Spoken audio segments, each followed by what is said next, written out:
distributor can go in its place. When you look at the distributor, you'll see that the rotor is connected to the distributor shaft. The distributor gear is also connected to that shaft. The gear in the distributor and the gear in the camshaft are both helical gears. When the distributor slides in place and the teeth of the distributor gear mesh with the camshaft gear, the rotor will move slightly as the helical gear teeth interlock.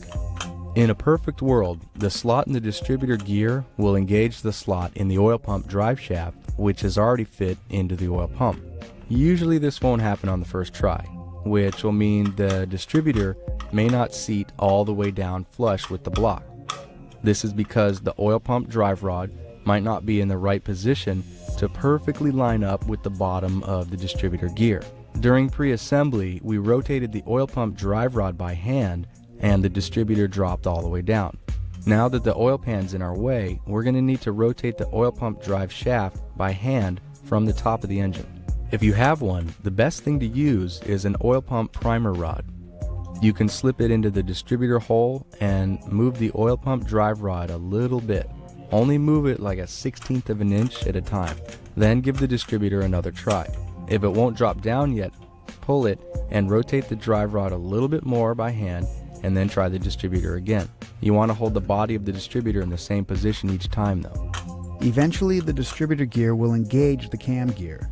It will rotate slightly as it interlocks with the cam gear and slip right in place once it lines up with the oil pump drive shaft. Now your distributor should be fully seated flush with the block or intake manifold. Now that the distributor's in, let's have a look at the rotor that's bolted to the top of the distributor shaft. The goal is to get the distributor to slip into place and have the rotor pointing maybe in the general direction of the number one piston. If your rotor tip is pointing in some other direction, the distributor is still installed correctly. You'll just need to make a mental note of where the distributor is pointing. We'll explain why later on.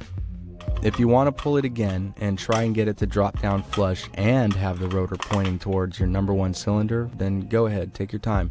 When you're happy with it, let's deal with the spark plug wires. Before you install spark plug wires, your engine must be set to the initial timing setting recommended by the manufacturer. We'll use a simple method to set our engine to an approximate initial setting of 10 degrees. If you have one of these top dead center whistles, you can screw it into the number one spark plug hole. Otherwise, you want to plug up the number one hole with your thumb and rotate the engine by hand.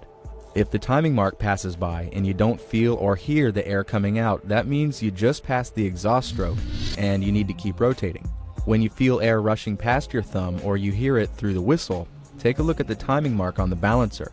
Move the crank very slowly, and when the timing marks on the balancer and timing cover line up and read 10 degrees or whatever your initial timing is supposed to be, stop turning. Right now, your engine is paused at the exact moment in time where it's going to fire a spark from the distributor to the number one spark plug. Now we need to install our distributor cap. The cap will only fit on the distributor one way, and when it's on, the body of the distributor can still move left or right to make the sparks happen sooner or later as the engine is running. Since we're at the point of ignition for the number one plug, we want to line up one of the cap towers with the rotor tip. With the cap off, hold some type of pointer against the engine and point it directly at the rotor tip. Lower the cap in place and then line up one of the spark towers on the cap, doesn't matter which one, with the pointer by rotating it left or right. Whichever tower has the rotor lining up with it is going to need a label. This tower is now going to hold the number one plug wire and is going to be the starting point for the firing order sequence. Don't let the distributor move from here on out. Tighten the hold down clamp so that the distributor body is locked in place, and then tighten down the cap on the distributor. This is a good time to pop in your spark plugs so we have something to plug the wires into. Check your engine specs for the plug gap rating and heat range. Don't forget to use a little bit of anti-seize lubricant on the threads and torque them to whatever your engine specs say. Okay, we're looking good. The crank is positioned and the distributor rotor is parked at the moment of ignition for the number one cylinder. Now take a look at your firing order.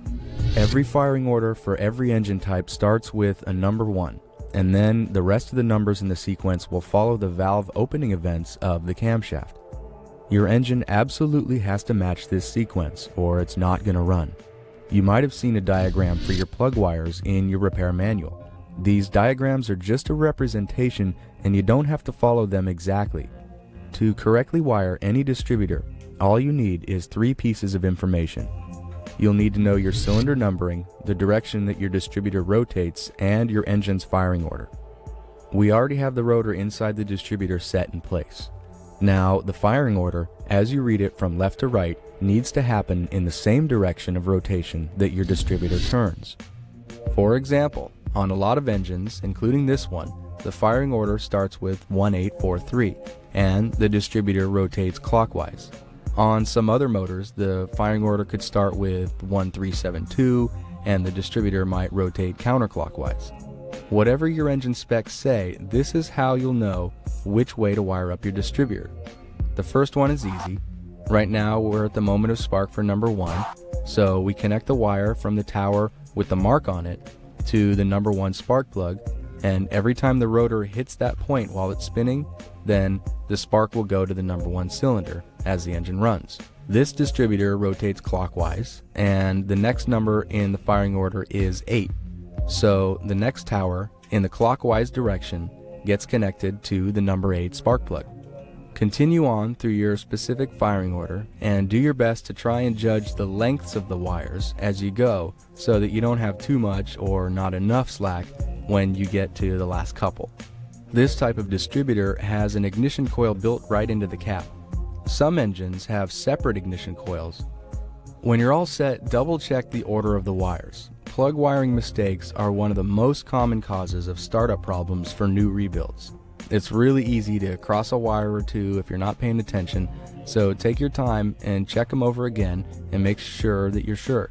When it all checks out, you can organize the wires a little with some kind of wire separators or maybe some looms.